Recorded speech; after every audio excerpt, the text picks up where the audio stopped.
Sejak melaporkan sang ibu mertua ke Polda Metro Jaya atas tuduhan pencemaran nama baik, konflik antara Adly Fairuz versus Yulia Irawati makin memanas. Proses mediasi yang dilakukan di depan pihak berwajib bahkan gagal dan malah menyisakan kekecewaan dari pihak Yulia. Adly Rishi, yang tak lain adik Angbin Rishi, secara terang-terangan mengaku syok dan kecewa atas sikap Adly yang tak punya tata krama terhadap ibunya. Aku belum pernah seumur hidup aku ngelihat orang lain gak ada attitude, nggak ada itu ke orang tua. Apalagi ini kenal gitu kan. Sebenarnya aku juga bingung sih, maksudnya mama aku dianggapnya itu sebagai apa, mertua apa.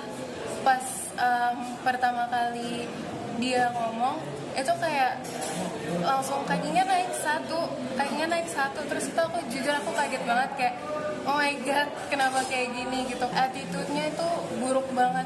Kabar ini silaturahmi aja, silaturahmi. Ya. Beneran nih dalam Assalamualaikum. Buruknya sikap Adly bisa jadi lantaran ia geram dengan sang mertua yang lebih dulu melaporkan dirinya atas tuduhan kekerasan dalam rumah tangga alias KDRT ke istrinya sendiri Angbin. Adly bahkan kekeh tak mau berdamai dan ingin menyeret sang ibu mertua ke polisi tanpa memikirkan bahwa yang ia laporkan adalah ibu kandung sang istri. Maksudnya hasil mediasi kemarin pun kok malah pengen dilanjutin, itu kita bingung sebenarnya apa gitu ya, tujuannya tuh apa gitu. Masalah ini tujuannya apa sih, kenapa pengen proses ini dilanjutin terus gitu. Apa yang pengen dibuktikan, apa yang pengen dicapai gitu. Mungkin ada kepuasan tersendiri, aku juga nggak tahu. Cuman ya itu aku nanya kayak tujuannya apa sih, kan udah berkeluarga juga loh, udah bahkan udah nggak pernah komunikasi kayak gitu.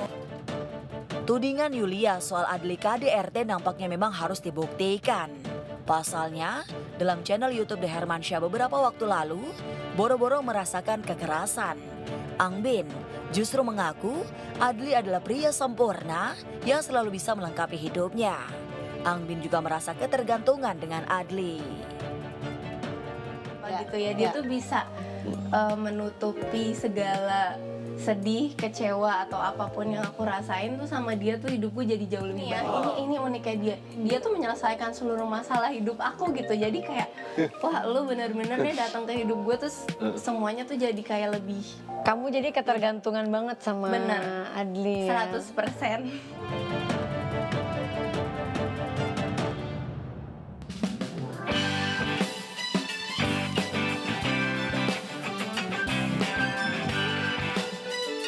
Hari ini, Voice of Ramadan akan memasuki babak 16 besar. Yana Satya Permana menjadi kontestan terakhir yang berhasil merebut tiket menuju babak 16 besar Voice of Ramadan. Tapi terpilihnya Yana ternyata lagi-lagi bikin para juri bersitegang.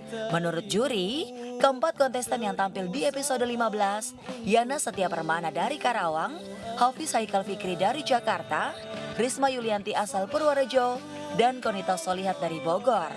Ternyata dinilai juri tidak ada yang pantas lolos ke babak 16 besar. Iya, aku terus terang agak beban moral ya, karena mengingat kembali di episode-episode yang lalu itu banyak yang jauh lebih bagus, makanya aku berat meloloskan peserta-peserta yang sekarang. Alhamdulillah bangga ya, bersyukur banget bisa masuk ke 16 besar ini. Apalagi tadi kan benar-benar ketat banget ya, benar-benar bersyukur, alhamdulillah. Ini juga jadi peserta terakhir yang Betul, yang melengkapi untuk kontestan 16 besar nanti. Untuk Yana dan kontestan yang lolos ke 16 besar, ada catatan khusus nih dari juri Sulis agar bisa tetap bertahan di ajang Voice of Ramadan. Peserta-peserta yang lolos, tolong deh belajar, fokus, konsentrasi. Kalau udah di atas panggung, itu ya kayak kata Mama Is bilang, jadikan itu adalah penampilan terakhir kamu.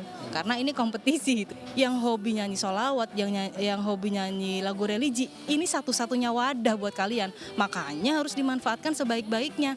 Latihan yang keras, terus konsentrasi yang bagus, fokus sama tujuan. Tujuannya apa berdiri di panggung ini? 6.000 peserta yang lain udah kalah. Masuk nih sekarang di 16 besar, punya tanggung jawab yang besar.